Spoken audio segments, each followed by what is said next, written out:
At various points in my life, people have called me the busiest man in financial services, or maybe when I've met somebody for the first time and they're a podcast listener and they know who I am, they say, I just don't know how you get everything done. This kind of bemuses me. Is that the right way of putting that? I am always bemused by this because I'm not convinced I'm really any busier or more effective than anybody else. And I know more than anybody just how much I still procrastinate. But I read a book once and it completely changed my life in the whole area of productivity. And I want to tell you a little bit about that today.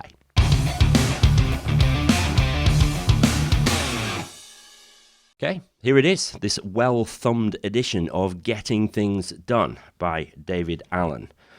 Yeah, I've read this quite a few times. I've now got it on Kindle, and this is sort of preserved on my bookshelf for the future. But this book has just made me so much more productive. If I get off track, it helps to bring me back.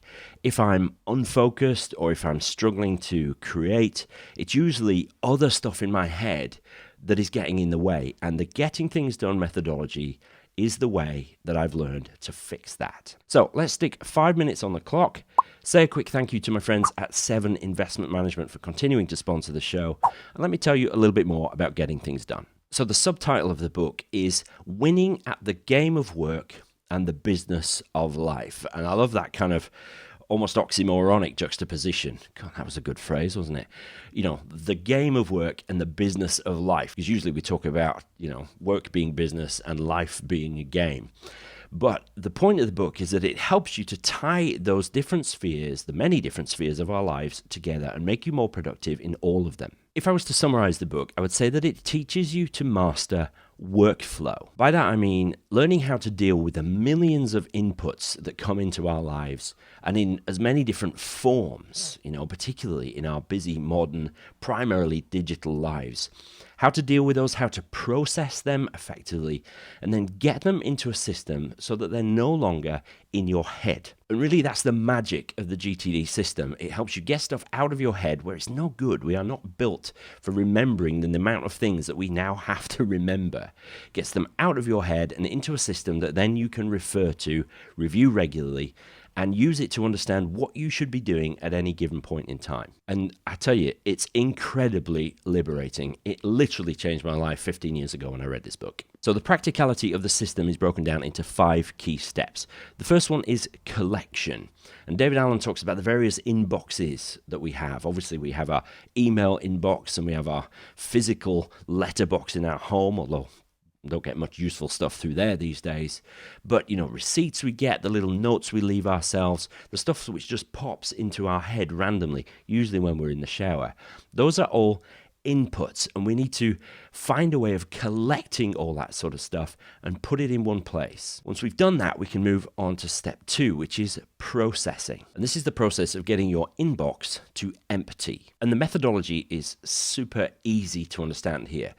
Basically, you ask a question, is this thing in my inbox actionable? Yes or no? If no, then you can either just bin it, or you can keep it to refer to in future. We'll get back to that in a minute.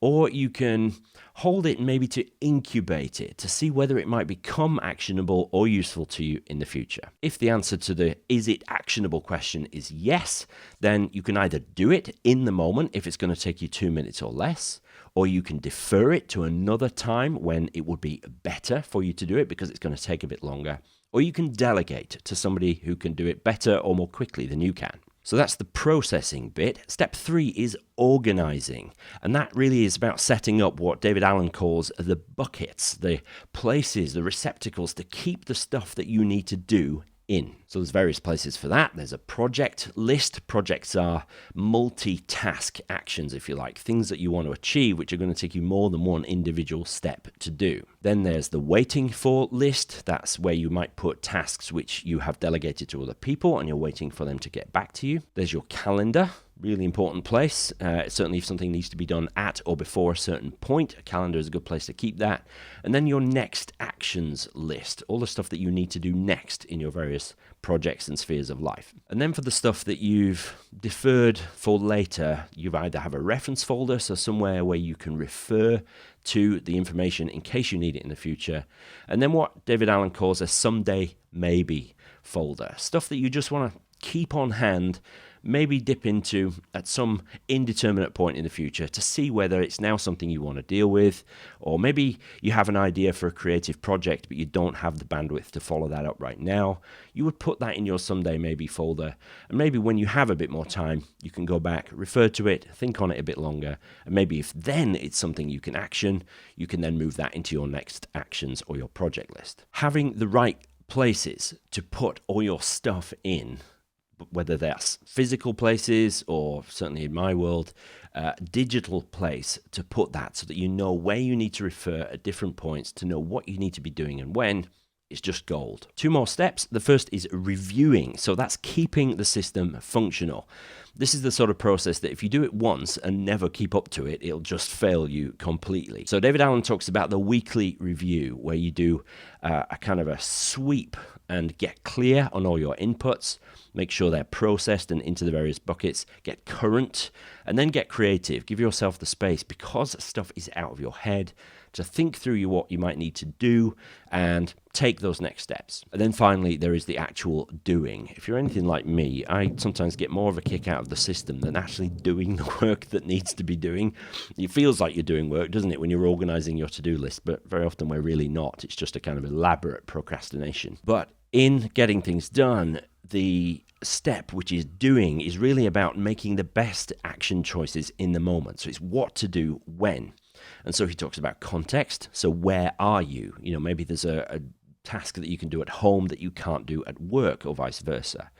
How much time do you have available? That will limit your choices of tasks that you do. How much energy do you have available? Maybe last thing on a Friday afternoon, you're going to be less able to do certain tasks than you might be at 9 a.m. on a Monday or a Tuesday morning.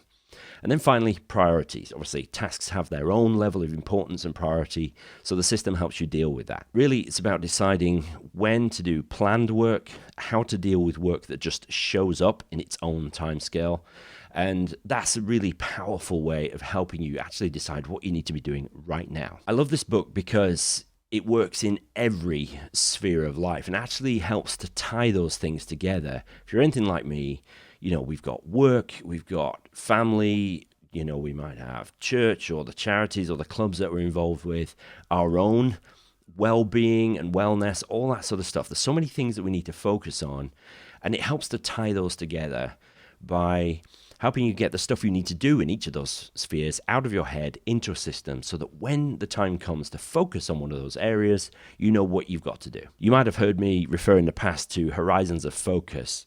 David Allen uses those anywhere from runway, which is the sort of nitty-gritty tasks in the moment type work, all the way up to the 50,000 foot view, which is purpose in life, the principles you hold to, the sort of really big picture stuff. And there's a few steps in between as well. So that analogy, the sort of airplane analogy of runway, 10, 20, 30, 40, 50,000 foot view, has been really helpful to me as well. There is an updated version of the book. This one is the 2001 original, but there's a 2015 update, which I think addresses the more, I suppose, the changing technological world that we live in. Haven't read that yet, but I've got that on my list to do. And if once you've read Getting Things Done, if you get something out of it, this is the follow-up called Making It All Work. And this is definitely recommended. If anything, it takes the practicality even further. It goes deeper, bridges the gap, in David Allen's words, between understanding and implementation. So plenty of people get GTD, that's the acronym for Getting Things Done. They get it on a sort of intellectual level, but when it comes to applying it to their specific situation, sometimes they, hit a wall for whatever reason. And Making It All Work, the follow-up book, will really help you break through that. I think it's fair to say that very few books have impacted me practically like Getting Things Done has. For you, if you're struggling to find focus, or if you're finding your creative juices are not flowing as you would like, maybe it's because you've got too much stuff in your head. You're trying to remember too many things. The Getting Things Done system will really help you with that. Free up the headspace you need to be at your best. We live pretty complex, multifaceted lives these days, and this whole system has helped me stay on top of my responsibilities, my projects, my different spheres of influence, and the nitty-gritty day-to-day tasks. And know it can do the same for you. Okay, let me know what you think about that. I am going to be using the 5-Minute Friday videos to drop in a few non-finance related things now and again. That's been something that's been specifically requested by you, the community. So thank you for that, and let me know what you think. Leave me a comment or a question or any suggestions underneath the video here. Thank you so much for watching. I'll see you next Friday.